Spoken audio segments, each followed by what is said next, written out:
جلسه یاد میگیریم که انواع کرتن وال ها رو چجوری تنظیم و ترسیم کنیم.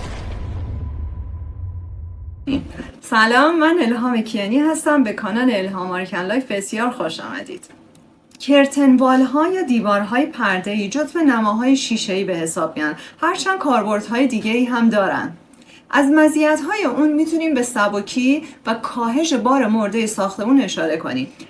همچنین کرتن وال ها در تنش های وارده در اثر جابجایی سازه اصلی در زمان حوادث مختلفی مثل زلزله و یا طوفان های شدید و حتی نشست های احتمالی سازه بسیار منعطف عمل می کنند. کرتن وال ها وزن خودشون رو کامل متحمل میشن و تقریبا وزن اضافه‌ای برای سازه ندارن. بیشترین وزن پنل ها روی مولیون های عمودی هست. به خاطر همین اکثر مولیون های عمودی به صورت یک پارچه و کانتینیوس انتخاب میشن. کرتن وال ها به صورت پیش ساخته و نیمه پیش ساخته وارد سایت میشن و در ساختمان اسمبل میشن. به خاطر همین باعث کاهش هزینه های انبارداری و نگهداری در ساختمان میشن. همچنین باید بدونیم که کرتن وال ها عایق کامل رطوبتی، حرارتی و صوتی هستند. پس در بلند مدت در هزینه‌های مصرفی ساکنین خیلی مؤثره که جزو نکات مهمی در مبحث بیم به حساب میاد. یعنی باعث کاهش مصرف منابع طبیعی و سوخت‌ها میشه. در نتیجه انرژی بیشتری ذخیره میشه. کرتن وال ها تشکیل شدن از گریت ها و مولیون های عمودی و افقی و همچنین پنل ها.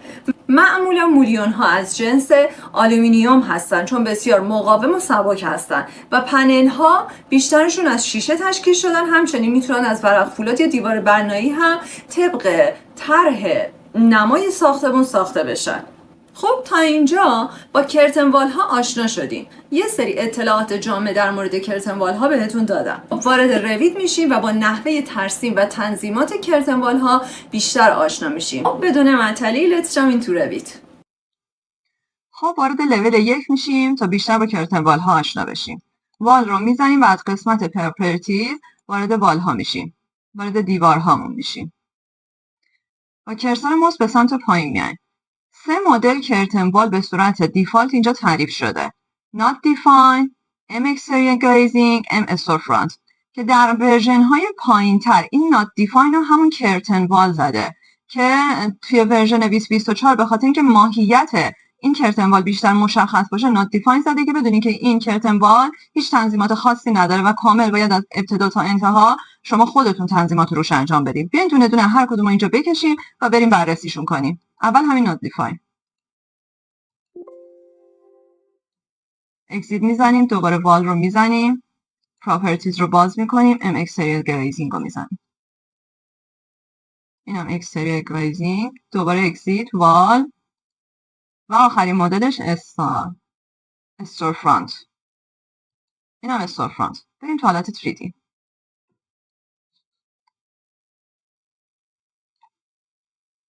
بریم رایت بذاریم که روی بک باید بذاریم. رو بک بذاریم که کامل در دسترسمون باشه. بچه اول اینکه اینها مثل بقیه دیوارها موقع ترسیم باید توجه کنیم که در کدوم لول ترسیم میشن و باید تا کدوم لول برن. پس این رو دقت میکنیم. اول این دیوار که not defined بوده رو انتخاب میکنم. خب میخواستیم در فرست فلور باشه. میگیم تاپ کانستریتش بره تا مثلا لول 4. این هم همینطور.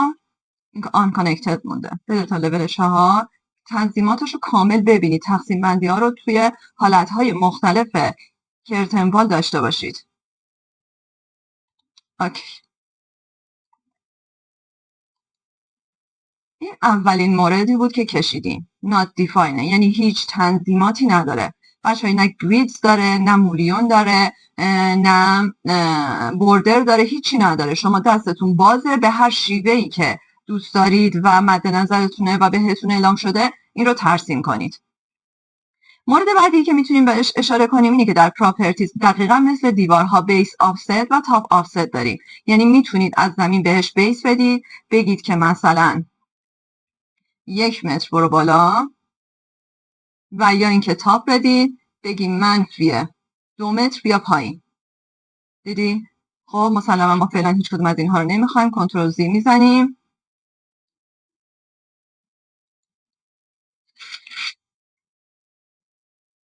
این موارد برای همه کرتن وال ها صدق میکنه. اکستریا گلیزینگ و استورفرانت هم تمام این موارد وجود داره. بریم که بیشتر با کرتن وال ها آشنا بشیم. کرتن وال اکستریه فقط گریدز ها رو داره و مولیون ها و بوردر ها رو دیگه نداره. وقتی وارد ادیتش بشیم میبینیم که فقط ورتیکال گرید و هوریزونتال گریدز داره و مولیون هاش همه نانه.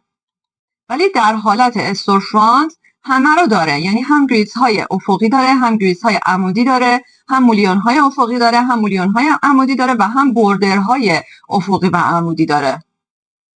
ولی به این نکته توجه کنید که در هر کدوم از این سه حالت، هر کدوم از این سه تا حالت شما کاملا تنظیمات رو میتونید تغییر بدید بر حسب نیازتون و هیچ محدودیتی ندارید. فقط در حالت not definedش دستتون کامل بازه، احتیاج به پاک کردن هیچ گرید، مولیون یا پنلی ندارید و خودتون میتونید در هر جایی که خواستید پنل درست کنید، یعنی گریدز ها رو بذارید، مولیون بذارید، پنل ایجاد کنید.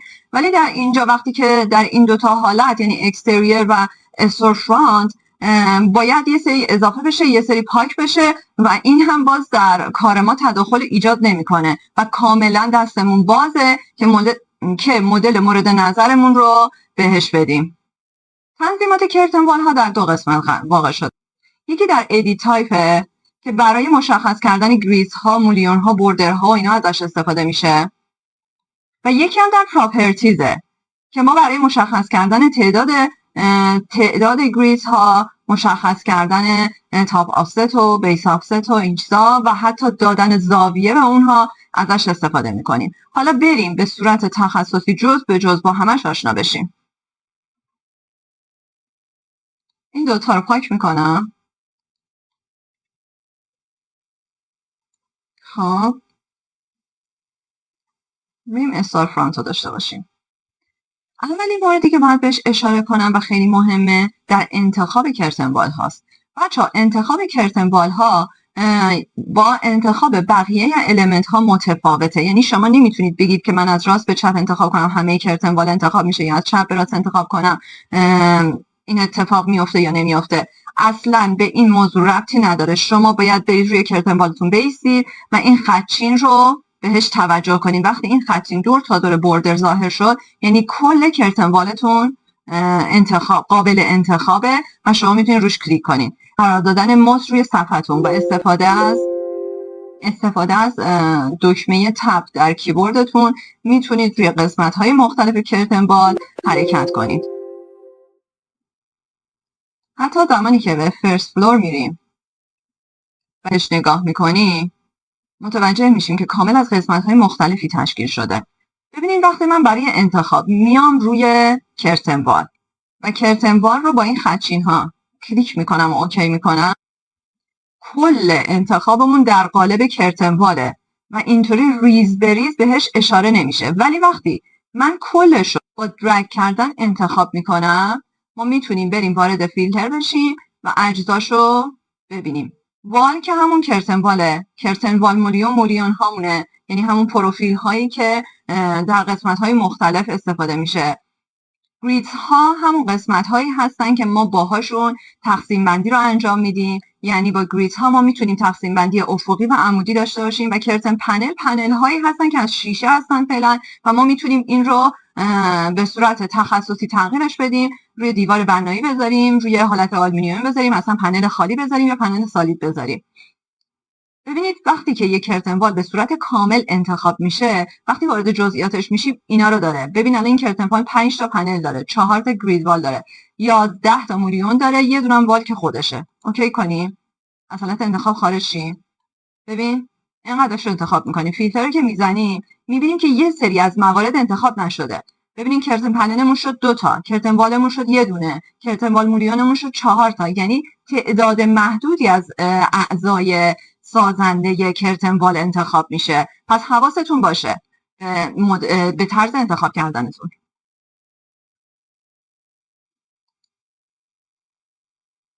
خب بریم در حالت 3D. یکم میام جلوتر. از قسمت پراپرتیز رفتیم لولش رو، بیس کانسترینتش رو و تاپ کانسترینتش رو مشخص کردیم و متوجه یاد گرفتیم که میتونیم بهش بیس آفست و تاپ آفست بدیم. در قسمت ادیت تایپ وقتی که کامل پنلتون رو کامل کرتن والتون رو انتخاب کردید، وقتی وارد ادیت تایپ میشین ببینین بزرگش میکنم که بتونیم موارد بیشتری رو ببینیم. یه دوپلیکیت میگیریم مثل همیشه. حالا میتونیم بذاریم اسمش رو مای کرتن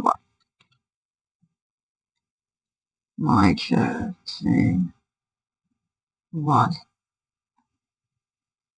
اوکی. تغییراتی که به کرتن وال میدیم روی کل کرتن وال اصلی اعمال نشه.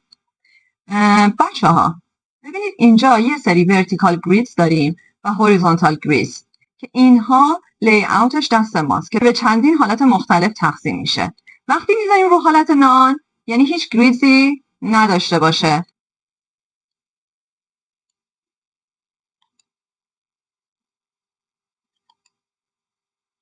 ببینید وقتی میخواد گریدز رو حذف کنه میگه خب باید یه سری المنت ها حذف شه دیگه، یعنی اگه گریدز های ما رو حذف کنه یه سری مولیون هم حذف میشه. میگیم باشه دیلیت کن.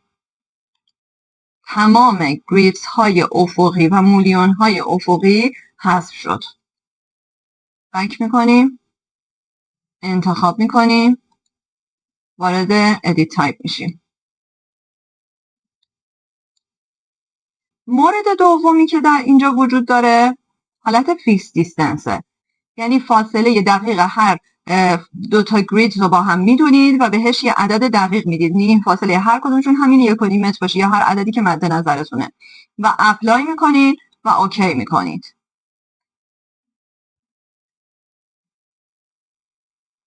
بریم دوباره وارد ادیت تایپش بشیم. یه حالت دیگه داره ماکسیموم اسپیسینگ.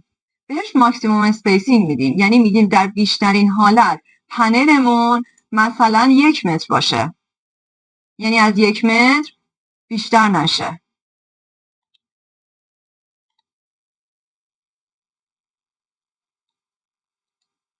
و حالت بعدی اینه که مینیموم اسپیسینگ بهش میدیم. میگیم که در کمترین حالت مثلا 1 متر و 20 باشه و از این دیگه کمتر نشه. خب این چند حالتی که اینجا ذکر کردم هم در ورتیکال گرید وجود داره هم در هوریزونتال گرید و تنظیماتش دقیقا مثل همه. مورد بعدی که باید توی لی آوت بهتون اشاره کنم فیکس نامبره. فیکس نامبر وقتی میدید نگاه کنید اسپیسینگ دیگه کلا خاموش میشه و شما باید اپلای کنید، اوکی کنید و بیاین وارد پراپرتیز بشید. در پراپرتیز شما میتونید عدد لازم رو بدید. مثلا ما میگیم میخوایم ورتیکال گریدزمون 10 تا باشه. فاصله بعد از وقتی وارد صفحه میشیم تغییرات اعمال میشه. این جاستیفای رو بذاریم براتون توضیح بدم. وقتی که شما رو حالت فیکس دیستنس میذارین یا رو ماکسیموم اسپیسینگ میذارین، مثلا میگین ماکسیموم اسپیسینگمون 1 متر باشه، خب اپلای میکنیم، اوکی میکنیم. میایم در قسمت جاستیفیکیشن میگه که از کجا اینو اعمال کنم براتون، از ابتدا، از انتها یا از وسط. این خیلی مهمه. یهو میبینیم مثلا آخرین موردی که میرسه خب یه مقدار اندازش کم و زیاد میشه. مثلا اگه از بیگینینگ شروع کنه، اگه پنلی کمتر از این مقدار باشه یا بیشتر از این مقدار باشه میفته به آخرین پنل. یا اینکه بگیم از وسط شروع کن نصف میشه به 2 طرف. یا اینکه بگیم از آخر شروع کن، اولین پنل افقیمون ممکنه که سایزش متفاوت باشه. خب کنترل زی بزنیم، چند تا کنترل زیر میزنیم و حالت اولش برگرد. وارد ادیت تایپ میشیم. خب بچه‌ها پس متوجه شدیم که وقتی روی حالت فیکس نامبر بذاریم دسترسی ما به اسپیسینگ اینجا قطع میشه، اپلای میکنیم، اوکی میکنیم و در حالت هوریزونتال هم میایم اینجا بهش نامبر میدیم. میگیم 6 تا تو هوریزونتال باشه، 6 تا تو ورتیکال. خیلی قشنگ نشد، همون 4 تا تو ورتیکال. اوکی. بچه اینها رو حتی میتونیم بهش زاویه هم بدیم. مثلا میتونیم بگیم که گریدز های عمودیمون با زاویه 60 درجه رسم شه. تعدادش رو زیادتر کنیم، 8 تا. گریدز های افقیمون با زاویه 30 درجه رسم شه. یه سری الیمنت ها باید دیلیت شه، میگیم باشه دیلیت کن. میبینید اینطوری حالت مورب هم میتونیم گریدز ها و مولیون هامون رو داشته باشیم. خب دوباره کنترل زی میزنیم به حالت قبلش برگردم. خب به پایان جلسه اول آموزش کرتن وال ها رسیدیم. در این جلسه کاملا با استورفرانت آشنا شدیم، کارکرد و تنظیماتش رو یاد گرفتیم و کامل یاد گرفتیم که چجوری میتونیم استورفرانت رو رسم کنیم. بچه ها مثل همیشه شعار من تمرین تمرین و تمرینه. تنها چیزی که بعد از یک آموزش صحیح کمک میکنه به پیشرفت شما در یادگیری نرم افزار روید تمرین مستمره. اگر تا به این لحظه کانال الهام آرکن لایف رو سابسکرایب نکردید، لطفا همین الان سابسکرایب کنید، دکمه نوتیفیکیشن رو فعال کنید که هر روز آموزش ها به صورت کاملتر و پیشرفته تر داره در کانال آپلود میشه. اگر از این ویدیو لذت بردید و از اطلاعات خوبی بهره مند شدین، لطفا لایک کنید و برای دوست مهندستون شیر کنید. ممنون که تا به این لحظه همراه من بودید و تا به اینجای ویدیو رو دیدید. دوستتون دارم. خدا نگهدار.